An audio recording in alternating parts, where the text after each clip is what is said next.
2 heures du matin à Paris, soyez les bienvenus dans ce nouveau journal. Voici les titres de l'édition de nuit. À la une, Washington annonce des opérations militaires en mer des Caraïbes. Trinité et Tobago vont donc participer une nouvelle fois à une série d'exercices militaires conjoints avec les États-Unis. Prévus la semaine prochaine, ils font craindre le pire au Venezuela, qui évoque une tentative de renverser le gouvernement Maduro. Washington a multiplié les opérations militaires en mer des Caraïbes, officiellement pour lutter contre le narcotrafic. Mais les États-Unis, qui ont touché 21 bateaux et fait au moins 80 morts, n'en ont jamais fourni la preuve. Et l'imminence d'un conflit armé entre l'armée américaine et le Venezuela est de plus en plus crédible. À Washington, la correspondance de Mathieu Mabin. Les puissances européennes de l'OTAN s'engagent à lutter contre les menaces hybrides. Ils promettent de coopérer contre les menaces de drones et contre les cyberattaques.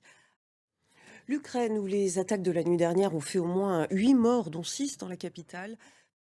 Et alors que les frappes sur Kiev s'intensifient, de plus en plus de résidents se plaignent d'un manque d'abris adéquat.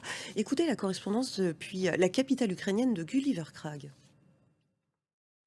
Va-t-on enfin identifier les responsables des massacres au Soudan? L'ONU vient en tout cas d'ordonner une enquête sur les exactions qui ont suivi la prise d'Al-Facher il y a 3 semaines. La décision a été prise par le Conseil des droits de l'homme alors que l'envoyé spécial de l'Union africaine prévient d'un risque de génocide. Clémence Waller.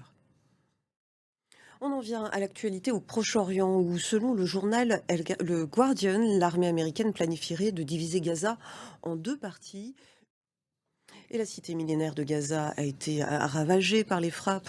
Dans ce paysage détruit par la guerre, près de 114 sites culturels ont été endommagés. L'un des plus importants, le musée du Palais du Pacha, a été bombardé. Pour tenter de sauver ce symbole de la ville, vous allez le voir, certains ont entrepris de rénover la forteresse. Nina Masson.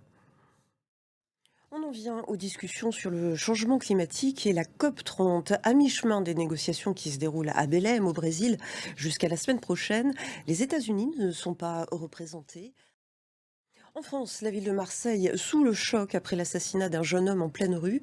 Il n'est autre que le jeune frère d'Amine Kessassi, un militant écologiste. Cet ex-candidat aux législatives est sous protection policière depuis la publication de son livre. Son engagement contre le narcotrafic est-il la cause de l'assassinat de son jeune frère?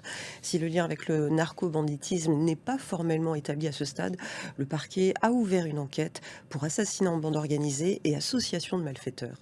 Éric Pelletier. Voilà, c'est ainsi que s'achève ce journal. Merci à vous de l'avoir suivi. La prochaine édition, ce sera à 3 heures du matin. Tout de suite, la semaine de l'écho.